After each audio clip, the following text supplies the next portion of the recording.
a social media post, Trump called Zelensky a dictator without elections. Трамп с его характером, с его настойчивостью, он наведет там порядок довольно быстро. И все они, вот увидите, это произойдет быстро, скоро. Все они станут у ноги хозяина и будут нежно помахивать хвостиком.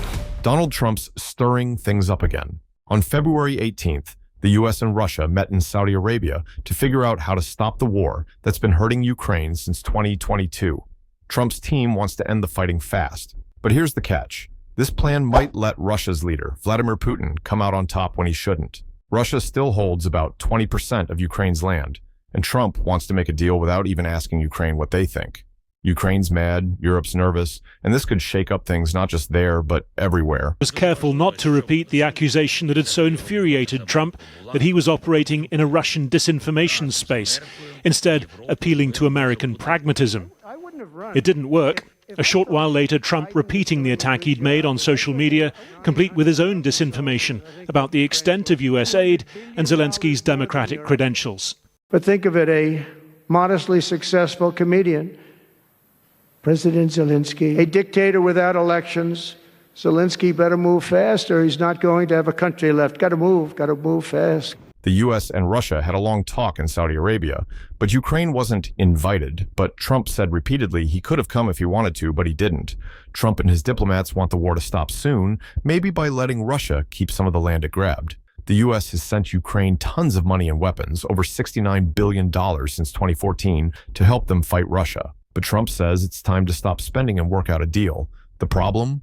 Putin doesn't give up easily. He's strong and has been doing this kind of thing for years. Russia has lost a lot of soldiers, over 600,000 according to Ukraine, but they're still hanging on to parts of Ukraine. Trump's idea is to take away some of the punishments on Russia, like rules that stops them from making money. Those punishments have made life harder for Russia. If they go away, Russia could get stronger. But that doesn't seem right. Ukraine's the one getting hurt, and they don't even get a say.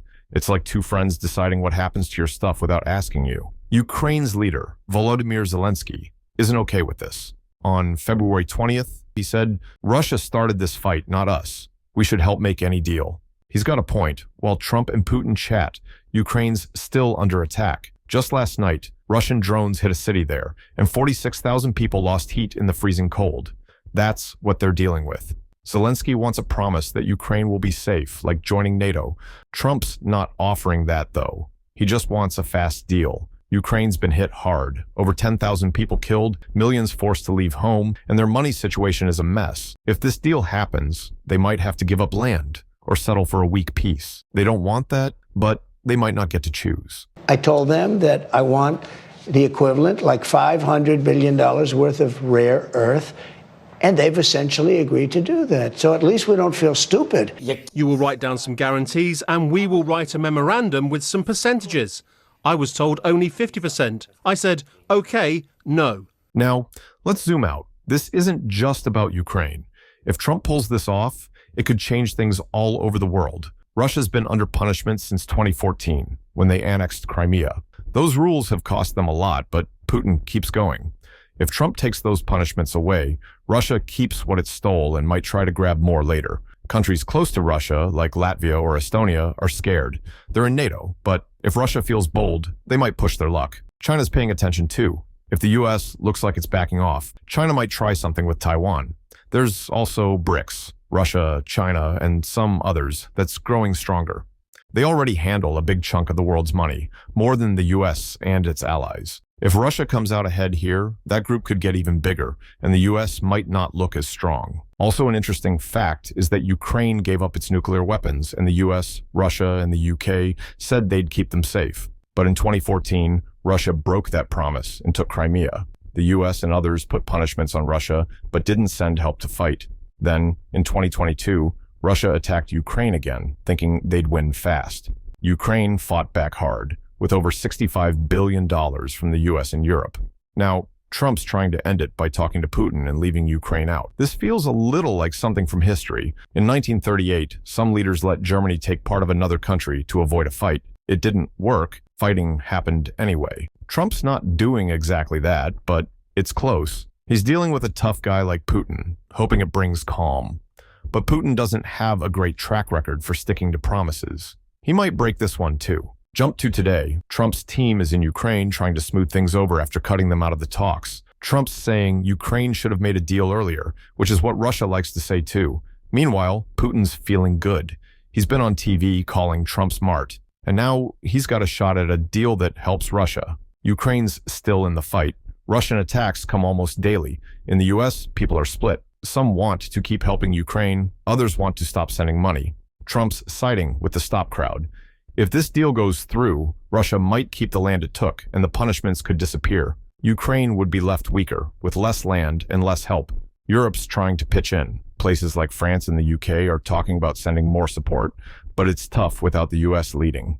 Russia's army is still big and ready to keep going. But now something big's going down in Ukraine right now. Zelensky rolled out the red carpet in Kyiv for Trump's guy, Keith Kellogg. This is the day after Trump slapped Zelensky with that dictator label, and you can feel the tension. It's like they don't want anyone hearing what's really going on. My take? Zelensky's playing tough. He's not ready to roll over just because Trump's cozying up to Putin. But here's the problem. Trump's acting like Ukraine's a sidekick who should just nod and smile. He's pushing this deal hard. Think about it. Trump's sending Kellogg over, but it feels like a pat on the head, not a real talk. Word is, Kellogg's not even the top dog in Trump's crew, more like a messenger. Trump is mad at Zelensky, who won't jump at the ceasefire idea, even hinting Ukraine should let the US grab some of its gas and oil. That's bold, telling a country fighting for its life to hand over its wallet too. Ukraine's already down, and Trump's kicking them harder. With the US wobbling, Europe's sniffing around, talk of British or French troops popping into Ukraine after a deal to keep Russia honest. This could spark a whole new fight, and Trump's deal might just light the fuse. This deal could let Putin slide, like none of that ever happened. That's not peace. That's sweeping a mess under the rug. While here's where it ties in.